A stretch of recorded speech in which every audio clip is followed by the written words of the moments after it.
Bismillahirrahmanirrahim. Assalamualaikum warahmatullahi wabarakatuh. Alhamdulillah wassalatu wassalamu ala rasulillah wa ala alihi wa sahbihi wa man wala, amma ba'd. Kaum muslimin, para jemaah sekalian, para salafiyin yang semoga kita semua dirahmati oleh Allah Subhanahu wa taala. Insyaallah pada pertemuan yang ke-24 ini kita akan membahas kelengkapan tentang hukum bertawasul dengan orang yang sudah meninggal.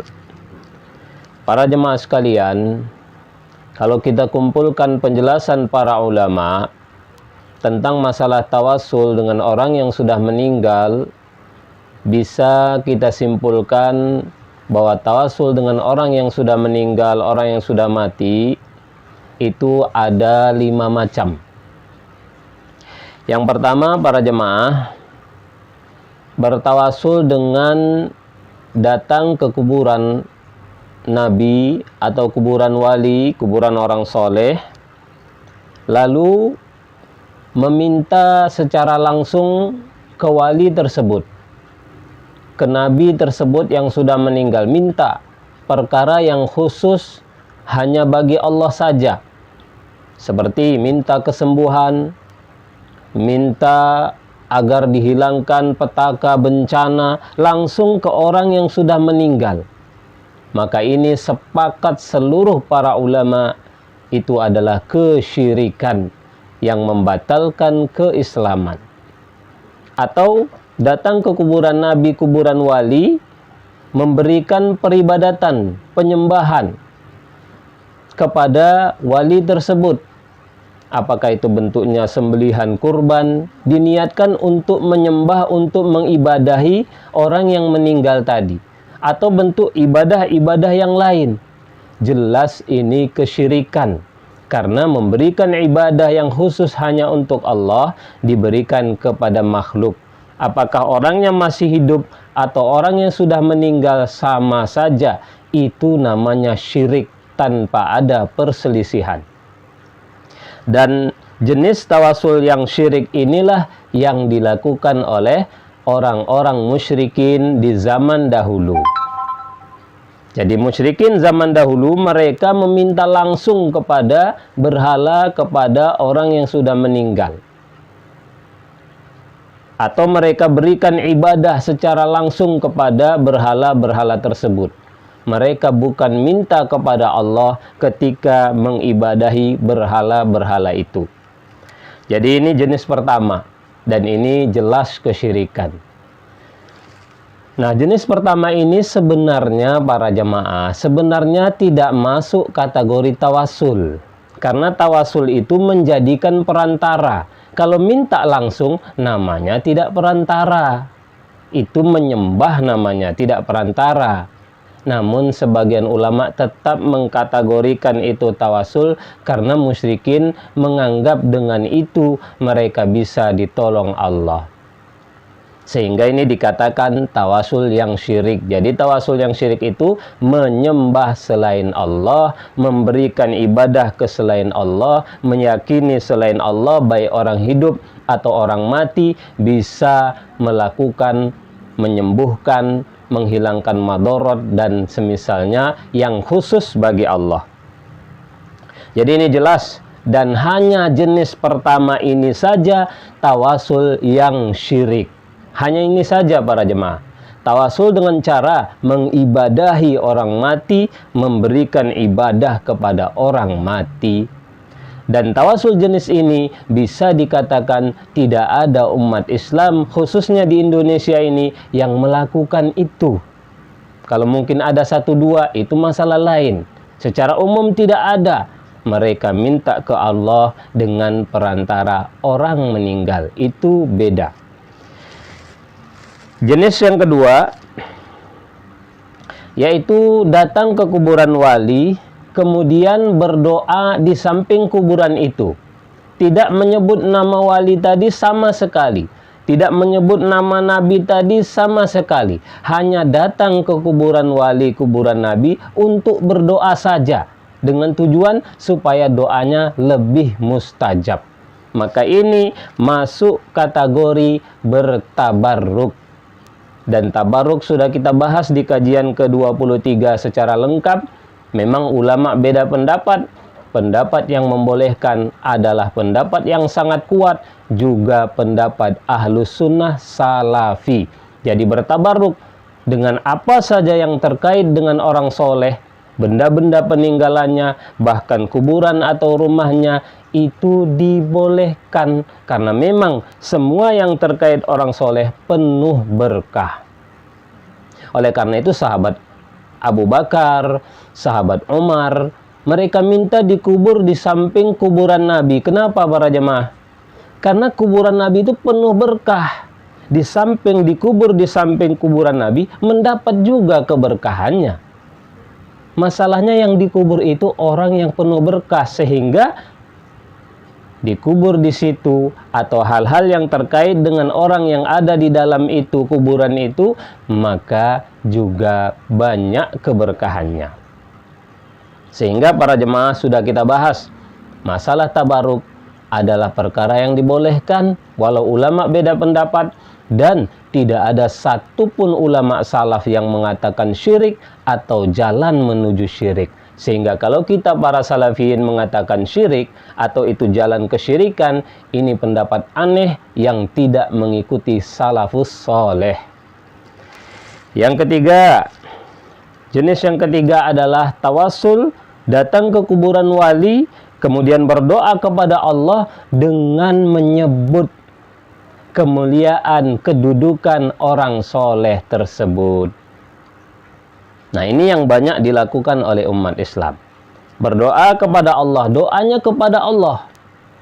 Tapi dengan disebut, ya Allah, dengan kemuliaan walimu ini, ya Allah, dengan nabimu ini, kemuliaan nabimu ini, yang engkau cintai, yang engkau muliakan, kabulkanlah doaku ya Allah. Dengan menyebut orang yang Allah cintai, yang Allah sukai. Maka secara definisi sama sekali ini tidak syirik, karena tidak ada penandingan di situ. Bukan menandingi Allah, tapi menyebut orang yang Allah suka. Sama seperti menyebut amal soleh. Amal soleh kan Allah suka. Kalau kita sebut-sebut, sama sekali tidak ada hubungannya dengan kesyirikan. Apa dalilnya? Dalilnya adalah hadis riwayat At-Tabrani. Hadis sahih riwayat At-Tabrani. Hadisnya panjang. Kita ringkas saja, yaitu datang, ini dari sahabat Utsman bin Hunayf. Ada seorang sahabat buta, matanya rabun, tidak bisa melihat.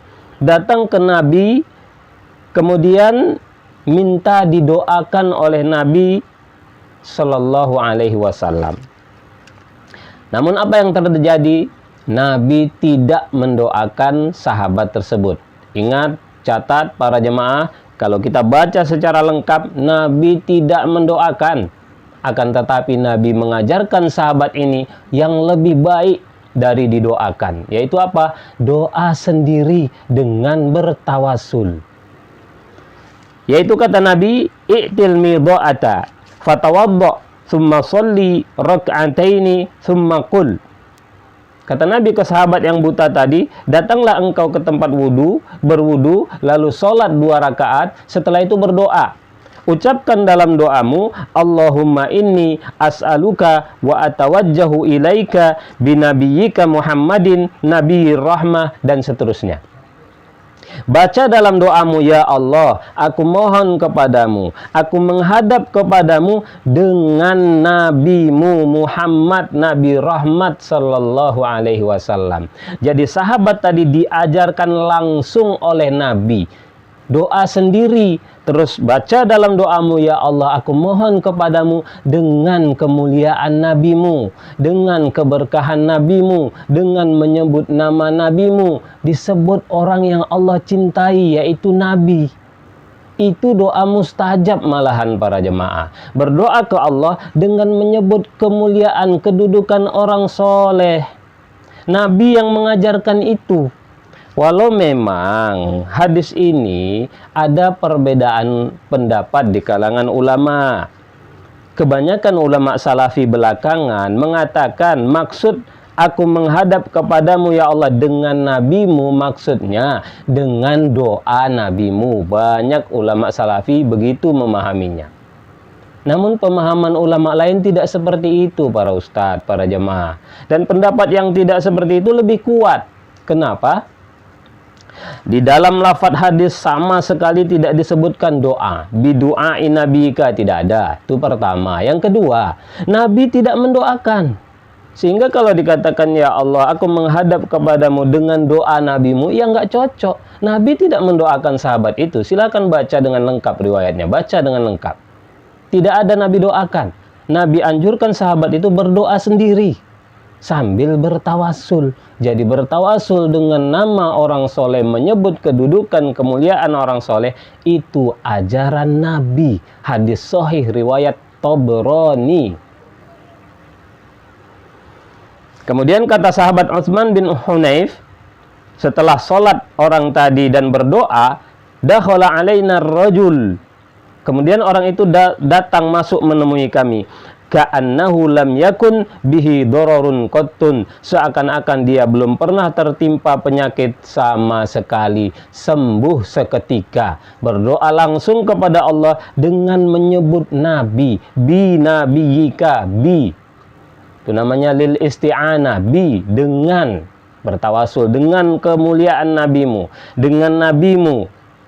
Para jemaah, ini namanya berdoa kepada Allah dengan menyebut orang yang Allah cintai, orang yang Allah sukai. Itu tawasul yang dibolehkan, bahkan dianjurkan. Walau ulama sekali lagi ada beda pendapat, namun pendapat yang membolehkan sangat kuat, dan tidak ada satupun ulama salaf yang mengatakan syirik atau jalan menuju syirik. Maka perbaiki kesalahan kita para jemaah. Imam Ibnu Hajar Al-Haytami dalam kitab beliau Al-Jauharul Munazzam, kata beliau, wa inna ma'allamahu an-nabiyyu sallallahu alaihi wasallam dzalika wa lam yad'u lahu li'annahu arada an yahsula minhu tawajjuha wa badlal iftiqari. Kata beliau, Nabi mengajarkan sahabat tadi doa itu dan Nabi tidak mendoakannya. Jadi yang mengatakan Nabi tidak mendoakan orang buta tadi, sahabat buta tadi, adalah Imam Ibnu Hajar Al-Haytami, ulama besar salafi, bahwa sahabat buta tadi tidak didoakan Nabi. Namun Nabi ajarkan dia yang lebih baik agar dia betul-betul tawajuh, menghadapkan hatinya, menghadapkan kebutuhannya benar-benar kepada Allah saja. Namun kata beliau, mustaghitsan bihi, dengan memohon pertolongan kepada Allah, istighosah bihi, melalui kemuliaan Nabi. Jadi istighosah, minta tolong ke Allah, bihi, dengan kemuliaan Nabi, dengan kedudukan Nabi, dengan menyebut nama orang soleh dan seterusnya. Itu ajaran Nabi para jemaah, ajaran Nabi. Hadis sahih riwayat At-Tabrani. Itu jenis tawasul yang ketiga. Ya, jadi jenis tawasul yang ketiga jelas ini dibolehkan. Jangan sekali-kali kita katakan syirik para jemaah. Perkataan yang tidak pernah diucapkan ulama salaf. Yang keempat,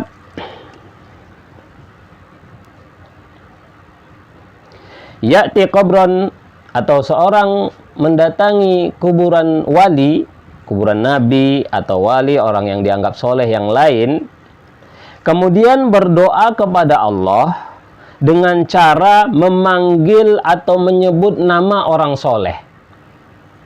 Jadi ini mirip dengan yang ketiga para jemaah. Kalau yang ketiga langsung minta ke Allah, ya Allah, dengan kemuliaan wali ini, wali itu, manggilnya ke Allah.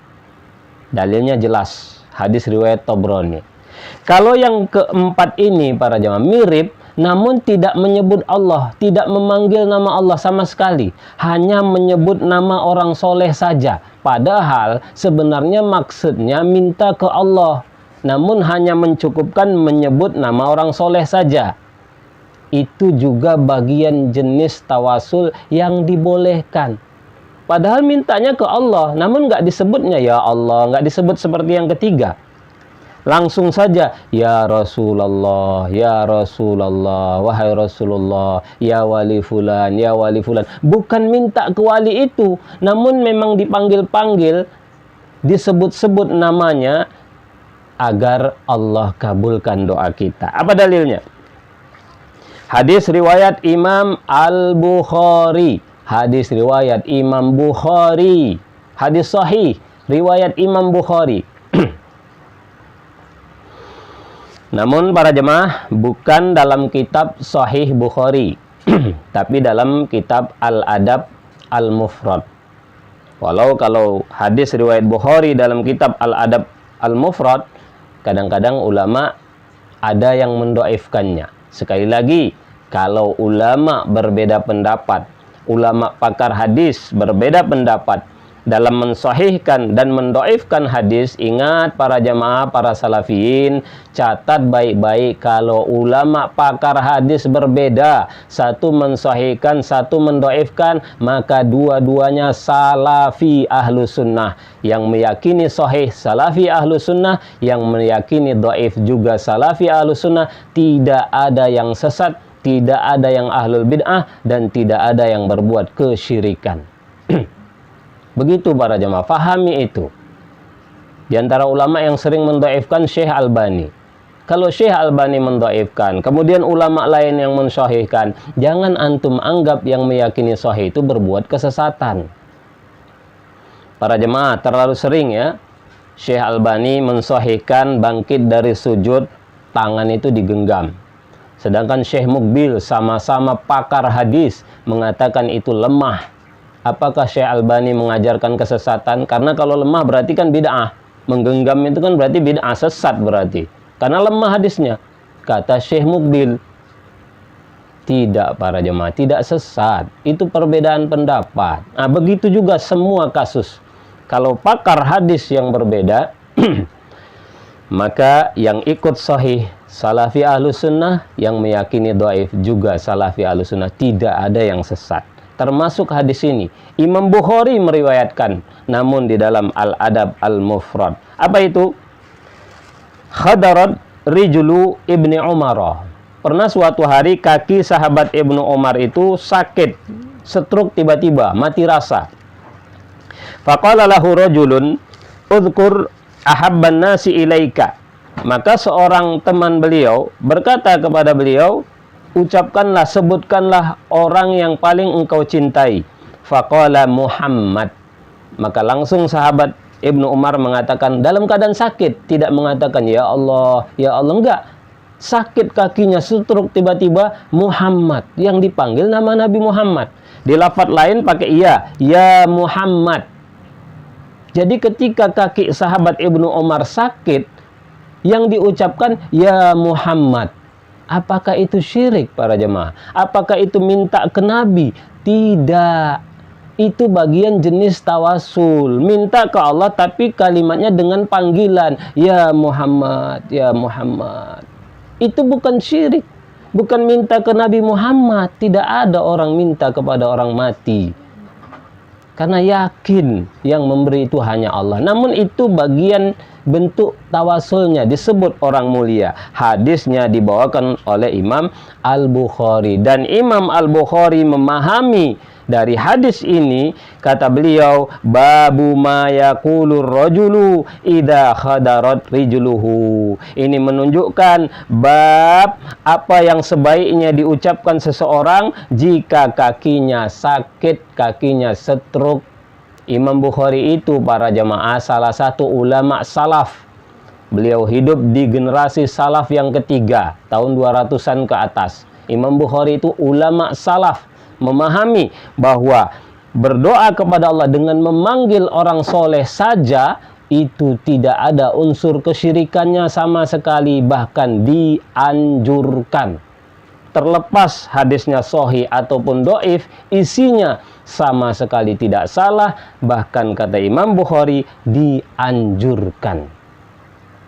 Begitu juga Imam Ibnu Sunni, ulama salaf yang zamannya juga sama, tahun 200-an. Ulama salaf sama mengatakan babu mayakulu idza khadarat rijluhu, bab anjuran apa yang harusnya diucapkan seseorang ketika kakinya sakit, yaitu manggil nama orang soleh. Jadi tawasul dengan manggil-manggil itu para jamaah tidak ada kesyirikannya sama sekali. Itu sunnah Nabi, itu amalan salaf. Orang yang mengamalkan itu berarti salafi, yang mengingkari itu justru yang dipertanyakan, salafi atau bukan.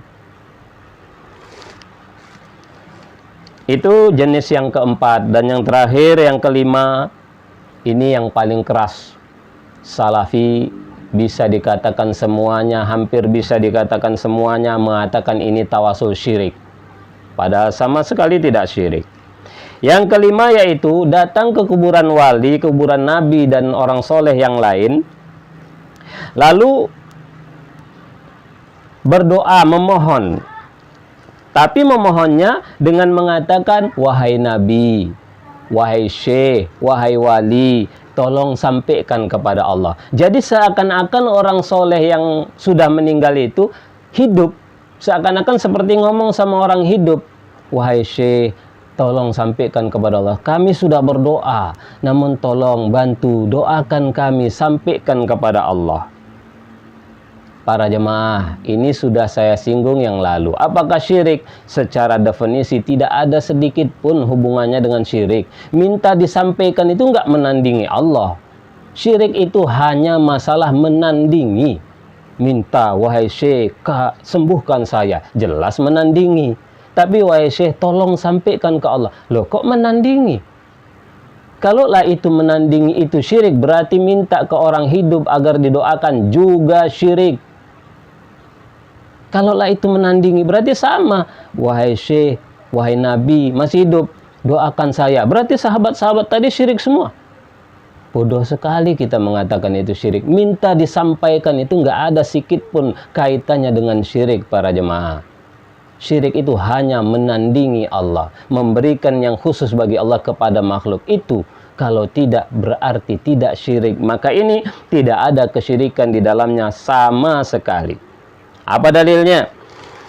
Hadis riwayat Imam Ibnu Abi Syaibah an Malikin, dari Malik. Malik ini asistennya sahabat Umar Ibnul Khattab, khazin, penjaga perbendaharaan.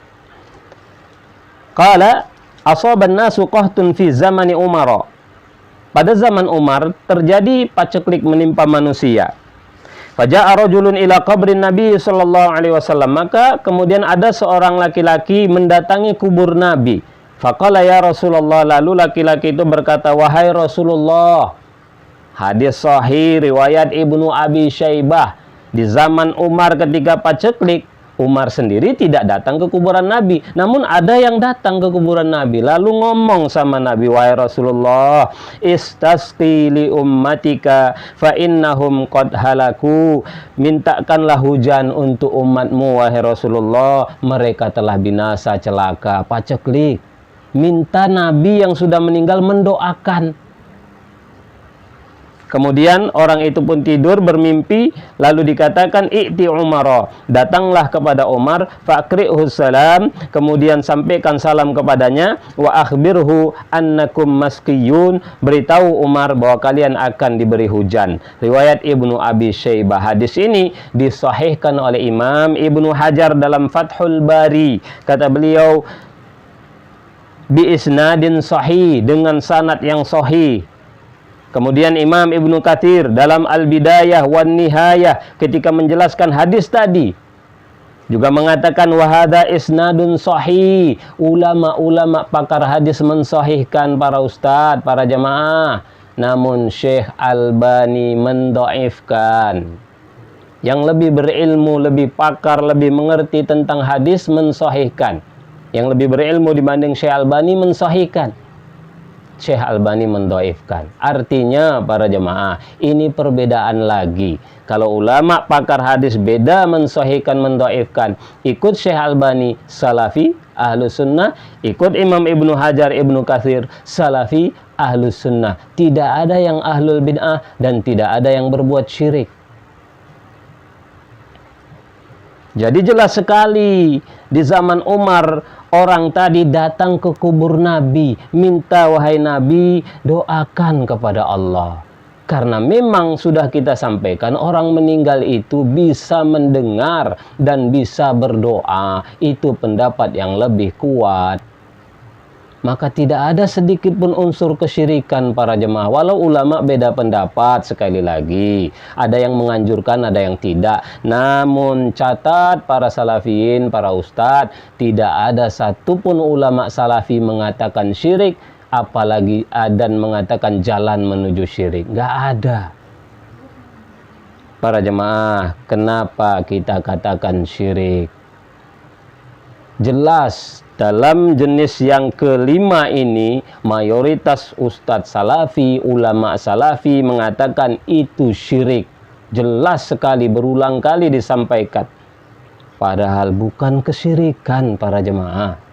Tidak ada sedikit pun kaitannya dengan kesyirikan. Mintanya tuh ke Allah, namun minta disampaikan. Di mana letak syiriknya?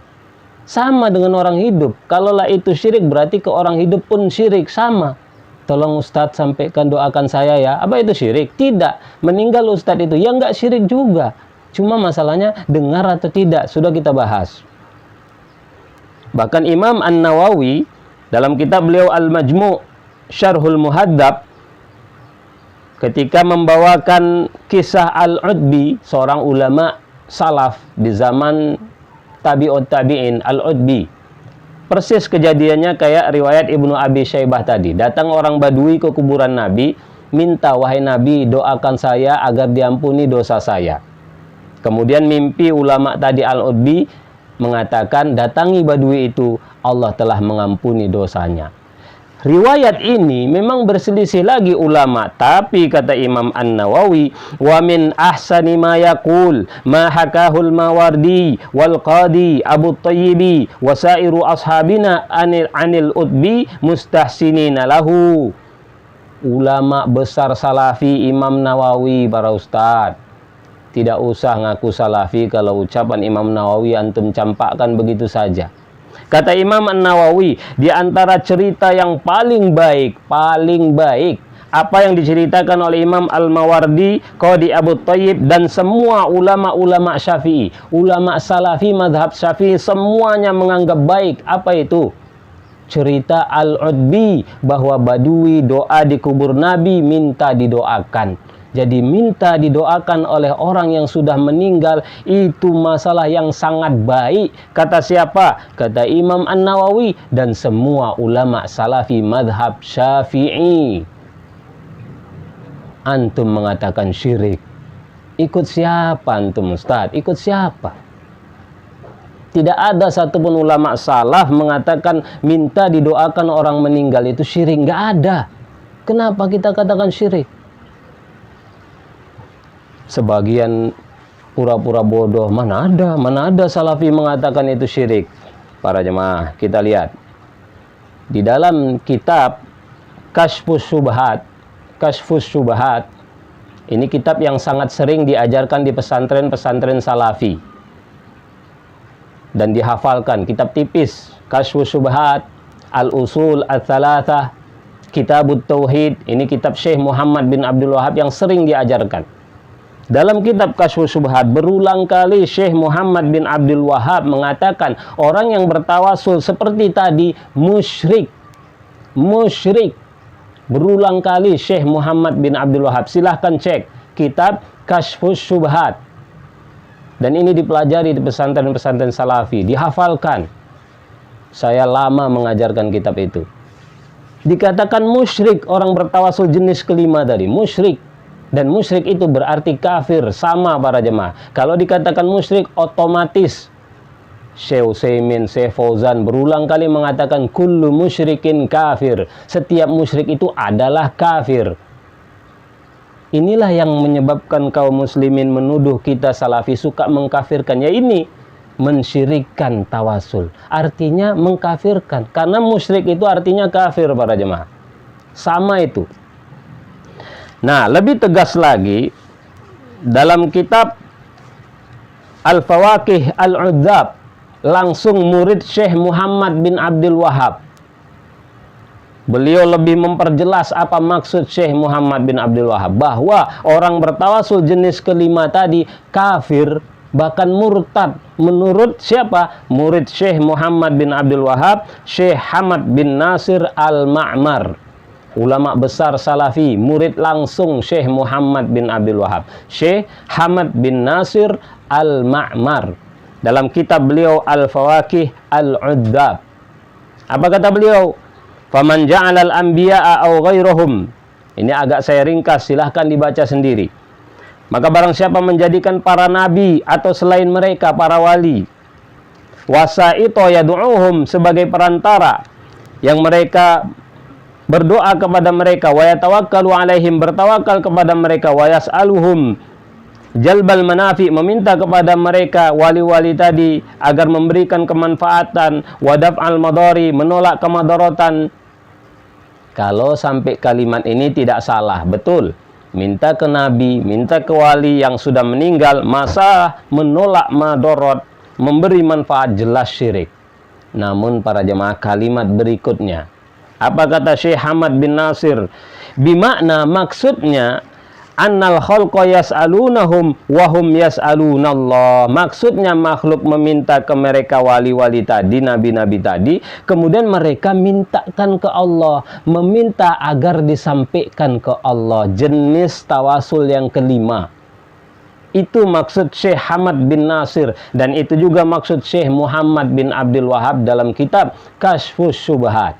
Jelas para jemaah, tawasul jenis kelima ini menurut Syekh Muhammad bin Abdul Wahab syirik, kekafiran.